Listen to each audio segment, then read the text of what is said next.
জুলাই জুলাই এখন মানে মানুষের কাছে এটা একটা গালি হয়ে গেছে গো। এখন আপনি দেখবেন ফেসবুকের মধ্যে ঢুকলে সবাই জুলাইয়ের কথা বলে গালিগালাজ করতেছে। মানে জুলাই, মানে এরা জুলাইয়ের লগে 1971 বা স্বাধীনতা যুদ্ধ এগুলারে মিলানোর চেষ্টা করতেছে বা কম্পেয়ার করতে চেষ্টা করতেছে। বাট এটা হলো গাছে মাছে, মানে এটা তো মিলে না কোনোভাবে। জুলাই হলো বাটপারি, জুলাই হলো জঙ্গিবাদ, জুলাই হলো লুট, জুলাই হলো পুলিশ হত্যা করা, জুলাই হলো বঙ্গবন্ধুর গান বাজাই, তারপরে বঙ্গবন্ধুর মূর্তি ভাঙা। So, জুলাই নিয়ে মন্তব্য যেগুলো আপনি দেখেন, এই যে এরা জুলাইরে পুঁজি করি, এদের যে উপদেষ্টা হইছে, উপদেষ্টার পিএস এরা শত শত কোটি টাকার দুর্নীতি করছে। মানে যেগুলো বাদ খাইতে মাথাইতো না, ঠেং মিলে হইতাইতো না, এগুলো অনগা হাজার কোটি টাকার মালিক, লাইক শত কোটি টাকার গাড়ি লই চলে। তো এই জুলাই হলো, এইটা হলো এক নম্বর বাট পারে। দ্বিতীয় নম্বরে দেখেন, এই যে জুলাইয়ের পুঁজি করি দেশের কোনো উন্নতি বা অগ্রগতি কোনো কিছু এরা করতে পারে নাই। এই জুলাইয়ের পরে আইন শৃঙ্খলার বাহিনী, আইন শৃঙ্খলার কি একটা অবনতি হয়েছে। মানে গত 6 মাসে 400-র উপরে খালি রেপ হয়েছে, 300-র উপরে মার্ডার হয়েছে। তো এইটা হইলো মানে জুলাইয়ের অবদান। তারপরে ইউনুচ্ছা দেশ সুদি হাতে কি করছে, হাতে হাতের যে ট্যাক্স টুক্স আছে সবগুলো হাতে মাফ করাই লাইছে, হাতে গ্রামীণ ব্যাংকের মালিকানা লইছে, হাতে ইয়ে করছে। মানে হাতের এটা হলো মানে বুয়েতি বয়সে হাতের একটা শখ জাগ যে হাতে বাংলাদেশের নেতৃত্ব দিব, বাংলাদেশের প্রধানমন্ত্রী হইব। তো এটার অনুযায়ী হাতে দীর্ঘদিন ধরে একটা মানে চক্রান্ত করছে, বিদেশ থেকে টাকা আনি বাংলাদেশের যে জঙ্গিরা আছে জঙ্গিদের মধ্যে বিতরণ করি, এদেরকে মানে শেখ হাসিনা বা আওয়ামী লীগ সরকারের পিছনে লাগাই দিছে। তারপরে জুলাইয়ের আন্দোলনটা ছিল কি লই, জুলাইয়ের আন্দোলনটা ছিল কোটা আন্দোলন, মুক্তিযোদ্ধার নাতিপত্নীরে শেখ হাসিনা কোটা দেব, এটার লাই বলি। তো এই কোটা আন্দোলনের অংশগ্রহণ করি, কোটা আন্দোলনের টাইমতে টাইমতে এটারে সরকার বিরোধী আন্দোলন নামা হালাইছে। তারপর হিগুন যে দাবি করে হিগুনের এই মরছে সেই মরছে। এখন আইন শৃঙ্খলা বাহিনীর উপরে যখন আপনি আক্রমণ করবেন, যখন এদেরকে আপনি মারতে চেষ্টা করবেন, আইন শৃঙ্খলা বাহিনী কি মানে আমরা চুমা দিব? অবশ্যই ওরা ওদের যে আত্মরক্ষার জন্য ওরা অস্ত্র ব্যবহার করছে, তার মানে এই না যে এই জুলাই লাল বন্দর গুলারে মারি গেছে। এইগুলারে এই যে জামাইচ্ছা বিএনপি জঙ্গিরা এদেরকে মারি ইন্টারন্যাশনালি এটা প্রেজেন্ট করছে যে আওয়ামী লীগ সরকার এদেরকে নির্বিচারে মারছে, গুলি করছে। এই জন্য বহির্বিশ্ব থেকে হয়তো আওয়ামী লীগ তখন একটা চাপে ছিল, মানে বিকজ মানুষ এগুলো দেখতেছে আর অনলাইনে দ্রুত এই রুমর গুলো স্প্রেড হয়েছে। তো জুলাইয়ের মানে আপনি আমার একটা ভালো দিক দেখাইতে পারবেন না, বা বাংলাদেশের একটা মানুষ ভালো দিক দেখাইতে পারতো না। মানে বাংলাদেশের মানুষের জন্য 1 বছরে ডক্টর ইউনিট কি একটা কাজ করছে, মানে এটা একটা উদাহরণ দেওয়া যায়। মানে এরকম কোন একটা কাজ নাই। আপনার দ্রব্য মূল্যের ঊর্ধ্বগতি, মানে এগুলো তো সব জুলাইয়ের ফসল।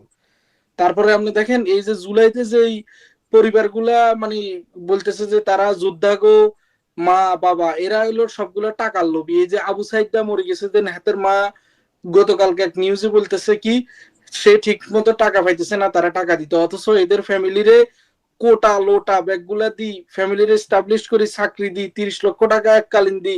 মানে বিশাল অবস্থা। যে কোটালে যুদ্ধ হয়েছে, কোটা কিন্তু চলমান, কোটার জায়গায় কোটার হলো ব্যাগ কিনিল, মানে হাক্কে তাই সরকারে পতন করলো, ক্ষমতা চিন্তাই করলো ডক্টর নিচ্ছে। মানে জুলাই মানে জুলাইরে নিয়ে বিবৃতি দেওয়ার মতো এখানে আর কোনো কিছু থাকে না। তারপর আপনি দেখেন একটা স্বাধীন দেশ, স্বাধীন দেশের আবার স্বাধীন হয়েছে, 5ই আগস্ট মানে স্বাধীনতা দিবস, এগুলো যুদ্ধ করছে। তারপরে তাকায় দেখেন এই যে এই জুলাই জঙ্গি হাতে মুক্তিযোদ্ধারা কিভাবে লাঞ্ছিত হয়েছে, এদের গলার মধ্যে জুতার মালা দিছে। তারপরে সংখ্যালঘুর বিভিন্ন ধরনের ধর্মীয় মানে ব্লেম দিয়ে ইগুনের মন্দির ভেঙছে, সংখ্যালঘু বেডিরে কদিন আগে রেপ করছে, তারপরে বাপ ছেলের মাথা কামাই দিছে। এসব তো জুলাই জঙ্গিরা করছে। জামাইচ্ছা বিএনপি এমন ভাবে মাথা ছাড়া দিয়ে উঠছে, মানে আফগানিস্তান ফিলিস্তানি কিন্তু বাংলাদেশ অনেক হারাই গেছে। বাংলাদেশের মানুষের বিন্দুবত্তর নিরাপত্তা নাই। বাংলাদেশের মানুষ এখনকার হাঁটতে গেলে আমরা শেখ হাসিনার আমলে ভালো আছিলাম। তাহলে আপনি জুলাইটারে কিভাবে আপনি রেসপেক্ট আসবো, বা জুলাইটারে কিভাবে সম্মান দিবেন? আর একটা স্বাধীন দেশ দ্বিতীয়বার কিভাবে স্বাধীন হয়? মানে একটা রাজনীতিক ফাইটিং রাজনীতির একটা মানে যুদ্ধের ময়দানটা তুমি এটা স্বাধীনতা যুদ্ধ বানাই দিবা, এটা তো বাংলাদেশের মানুষ মানি নেবো না। তো জুলাইতে মানুষ কি পাইছে? মানে জুলাই লই টকি টকি আবার এই যে এনসিপি দল গঠন করছে জুলাইরে মানে ইয়া করি সামনে রাখি, তারা বাংলাদেশে এমপি মন্ত্রী হইব, প্রধানমন্ত্রী হইতো চায়। এই যে নাহিদ, তার বাবা শিশু দর্শন করি, তার বাবার ভিডিও আছে, আমি ফেসবুকের মধ্যে দিছি। একটা কুলাঙ্গারের ছেলে সেই বাংলাদেশের প্রধানমন্ত্রী হইতে চায়, এখনো ভিডিওটা আছে। তার নিজের শিক্ষা প্রতিষ্ঠানের ছাত্রগুলাতে সে মার খেয়েছে। তার বাবা খিলক্ষেত বসে বসে এখনকার দুর্নীতি করে ওইখানে, সে বাংলাদেশের প্রধানমন্ত্রী হইব। আমি চ্যালেঞ্জ করি বলতে পারবো ওয়ার্ড পর্যায়ে যাইও এরা একটা ভোট পাইতো না, মানে ওয়ার্ডে যে ইলেকশন হয়, মেম্বার ইলেকশন, সেটাও হইতে হইতো না। জুলাই নিয়ে এক্সপ্লেন করতে গেলে আর সারা রাত চলে যাবো ভাই। এই হলো জুলাই। এই যে আরেক উপদেষ্টা এয়ারপোর্টে অস্ত্র নিয়ে ধরা পড়লো। এত অস্ত্র ঢুকিয়েছে, বাংলাদেশের আইন অনুযায়ী অস্ত্র একটা নির্দিষ্ট বয়স আছে, যেটাও হাতের নাই। তারপরে বা 3 লক্ষ টাকা না কত টাকা কর পরিশোধ করতে হয়, সেটাও হাতে করে না। হাতে বেতন হয় কত, ইয়া করতে করো, এগুলো কোনো যায় না। হাতে AK-47 এর মতো ভয়ঙ্কর অস্ত্রের ম্যাগজিন লই হাতে এয়ারপোর্ট হারিয়ে যায়। হাতে তো বাংলাদেশ দেখি হাতে বাঁচি গেছে। হাতে এটা লো যদি তার কৃষ্ণে কোথায় যেতে লাগছে, হিয়ানে গেলে মানে বাংলাদেশের সম্মানটা কই যেত। হাতে যেহেতু রাষ্ট্রের একটা ইয়ের মধ্যে পড়েছে, বা হাতের অবস্থানটাও কই যেত। তো এরা তো হলো জঙ্গি, এরা প্রতিনিয়ত অস্ত্র ক্যারি করে। আবু সাইদারে এরা নিজেরা মারি আওয়ামী লীগের উপর দোষ চাপাই দিছে। এরা এদের এই যে যতগুলো স্টুডেন্ট মারা গেছে সবগুলার এই জঙ্গিরা মারছে। নোয়াখালীর একজন কৃতি সন্তান আছেন উপদেষ্টা মাস্টার মাইন্ড, তারে বহুদিন ধরে আন্ডারগ্রাউন্ডে কোথাও পাওয়া যাচ্ছে না। উনি কোথায় আছেন জানেন স্বপ্নের? নোয়াখালীর উপদেশটা কে? Mahfuz mastermind. ও ঠান্ডা মাহফুজ। হাতে আসলে সাবে টাবে ওড়ে হাতে ইয়ে গেছে কদিন আগে। হাতের বাপের বলে এলাকার মধ্যে দিছে ফিডব্যাক ঘুরে, বিএনপি নেতারা বলে হাতের বাপের দিছে ফিডব্যাক। আর হাতে উল্টা পাল্টা কথা কয়, অনগা ওই যে পদত্যাগ যাবো করি বয় অনগা গর্তের মধ্যে ঢুকি রয়েছে। বাট হিগা আরেক জঙ্গি। হিগা যে বাংলা উচ্চারণ গুলা করে এগুলো বোঝা যায় না। এতদিন আগে নোয়াখালীর এটাই একটা কলঙ্ক। এতারে মানে কেউ চিনেও না জানেও না, হঠাৎ করে হাতে উপদেষ্টা হয়ে গেছে কই। হাতের অবস্থা গুলা দেখিয়েন, হাতের আগের ছবিগুলো দেখিয়েন। হাতে মানে দিন আনি দিন খাই না হলা। এখন চেহারার কি পরিবর্তন, মানে কি বলবো আর। তো হাতে ওই যে বিতর্কিত হওয়ার ভয়ে হাতে চুপ হয়ে গেছে। আর ওই যে তাদের মাঝে সবচেয়ে অ্যাক্টিভ হচ্ছেন আমাদের হাসনাত আব্দুল্লাহ। হ্যাঁ, সে যা কয় তাই হয় বাংলাদেশ। হ্যাঁ। হাসান আব্দুল্লাহ তো জঙ্গিগো এত প্রধান, এত জঙ্গিগো হেড। হাতের বাবা, আমি কুমিল্লা দেবিদ্বারে খবর নিছি, হাতেও একটা দিন মজুরের ছেলে, হাতেও বাড়িতে একটা ঘর নাই। বাট হাতেরও অবস্থার পরিবর্তন হয়ে গেছে গো। ইশারায় এখন 1000 কোটি টাকা চলিয়ে গিয়ে। তারপরে হাতে যা ও যা করবো তা তো হওয়ারই কথা। পুরো প্রশাসন ওদেরকে সমর্থন দেয়। আমার মনে আছে গাজীপুরের যে মন্ত্রী না এমপির একজনের ঘর বাড়ি লুট করতে গেছিল, তখন Hasnat Abdullah direct publicly declare করছে মারি ফেলে না কেন, নেক্সট টাইম পেলে ছাত্রলীগ বা আওয়ামী লীগ বা গাজীপুরের মানুষের মারি ফেলতে। তো এই জঙ্গিবাদের উস্কানিদাতা, জঙ্গিবাদের গডফাদার হলো ডক্টর ইউনিচ্ছা। তো ডক্টর ইউনিচ্ছা যখন মানে একটা দেশের সরকার প্রধান বর্তমানে, মানি আর না মানি, হাতে তো জোর করে হলেও বসছে। হাতে যখন হাসনাতের মতো জঙ্গিরে শেল্টার দেয়, তখন হাসনাতের পক্ষে যে কোনো কিছু করা এটা অবাস্তব কিছু না। 32 নম্বরটা ভেঙে ফেললো স্বপ্নীল, কোনো প্রতিরোধ হলো না। কবে এর প্রতিরোধ আশা করেন? ধানমন্ডি 32 যেটা, এটা বঙ্গবন্ধু স্মৃতি বিজড়িত একটা বাড়ি। এটার প্রতিরোধ প্রতিবাদ এবং এটার প্রত্যেকটা ইটের হিসাব এরা দিব।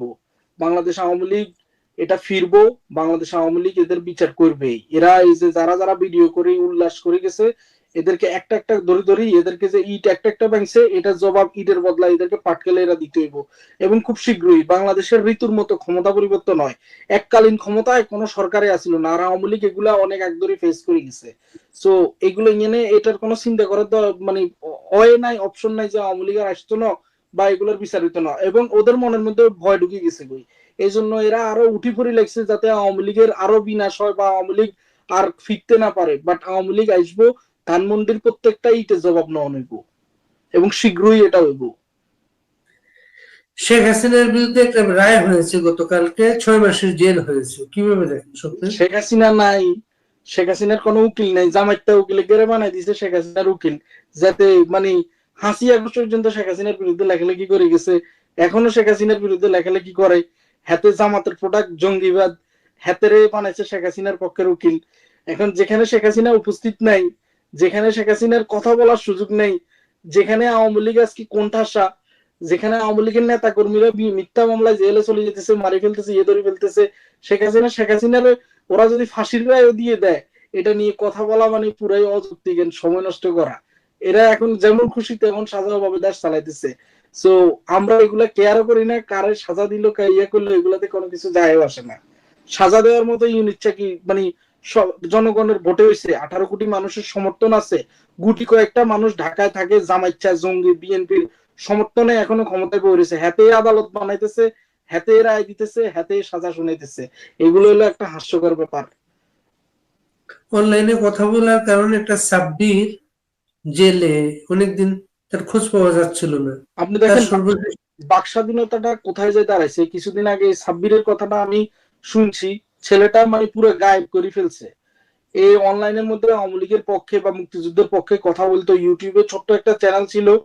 এই ছেলেটারে সাইবার মামলায় ঢুকাই, জামিন না দিয়ে এই ছেলেটারে মানে লুকাই ফেলছে। আমরা দীর্ঘদিন কষ্ট করার পরে বা আওয়ামী লীগের লোকজন কষ্ট করার পরে এর হদিস পাইছে বা এর ফ্যামিলির রিচ আউট করতে পাইছে। শুধু এটা না, মানে এখানে কেউ জয় বাংলা স্লোগান দিতেছে, আমেরিকাতে তার ভিডিও প্রকাশ হইতেছে, তার বাবারে ধরে মারতেছে। কিছুদিন আগে একটা ছেলে, বাড়ি হলো ফেনী, আপনি ফেনীতে ছিলেন দীর্ঘদিন, ফেনীর এই যে একটা ছেলে আমার সাথে এখানে থাকে, জয় বাংলা স্লোগান দিছিল, তার বাবারে ধরে ফেনীতে মার দিছে। তো এখানে বাক স্বাধীনতাটা কোথায় গেল? জুলাই স্বাধীনতা দিছে নাকি মানুষের মানে মুখের কথা বলার স্বাধীনতাটাই কেড়ে নিছে? স্বপ্নের, এই যে ইলেকশনের কথা বলছে, আগামীতে তারা জুলাই সনদ ডিক্লেয়ার করবে, কিভাবে দেখেন এগুলোকে? ইলেকশনের কথা বলতেছে, ইলেকশন কারে নিয়ে করবে? কে ইলেকশনে যোগ দিব? জামাইচ্ছা? জামাইচ্ছারা আপনার কি মনে হয় জামাইচ্ছা জঙ্গি করে বাংলাদেশের মানুষ ভোট দিব? এরা তো নিজেরাই জানে এদের পায়ের নিচে মাটি নাই। তারপরে বিএনপি, বিএনপি বাংলাদেশের একটা বড় দল, বাট বিএনপি 5ই আগস্টের পরে যে অপকর্মগুলা করছে, যে লুটগুলা করছে, আওয়ামী লীগের অধিকাংশ নেতা কর্মীরা বিএনপি মারি ফেলছে। বিভিন্ন দর্শনে বিএনপির নেতারা জড়িত। এই যে কুমিল্লার মুরাদনগরের এই মহিলারা, হিন্দু মহিলারা দর্শন করছে বিএনপির নেতা। তারপরে এই যে 2 দিন আগে বোলার একটা মহিলারে দর্শন করলো বিএনপির নেতা, আমি ভিডিও আপলোড দিছি। তো এদের এই অত্যাচার অনাচারে বাংলাদেশের মানুষ কি এদেরকে ভোট দিব? আর আওয়ামী লীগ হলো বাংলাদেশের সবচেয়ে বৃহত্তর একটা দল। আওয়ামী লীগ যে নির্বাচনে যাইবো না, তো আওয়ামী লীগের যে ভোটাররা আছে, নেতা কর্মী, মানে যাদের মধ্যে সিল আছে যে আমি আওয়ামী লীগ করি, ওরা ছাড়া যে মানে হাইড এন্ড সিক যে ভোটাররা আছে, এরা যে ভোট দিব কোনাই। তো আওয়ামী লীগ ছাড়া কি এই নির্বাচন সম্ভব? এটা হলো নাটক। আর জনগণ এগুলাতে যাইবো না। যদি জোর জবস্ত করে কোনো ক্ষমতা দখল করার হয় থাকে, ওইটাই করতে হবে। বাংলাদেশে কখনো আওয়ামী লীগ ছাড়া ফেয়ার নির্বাচন হবে না। স্বপ্নিল, আমরা শেষ করব। আপনার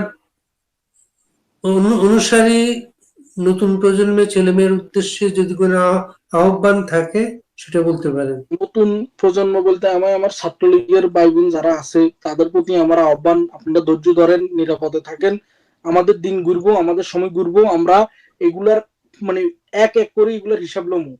সো এখন বর্তমানে যেহেতু খারাপ সময়, নিজেরা নিজেদের সেফটি বজায় রাখেন, নেত্রীর সাথে কানেক্টেড থাকেন, এবং আমাদের যারা বহির্বিশ্বে আছে তাদের সাথে কানেক্টেড থাকেন। যে কোনো হেল্প লাগলে আমাদের সাথে যোগাযোগ করবেন। আল্লাহ ভরসা, দিন ফিরবেই।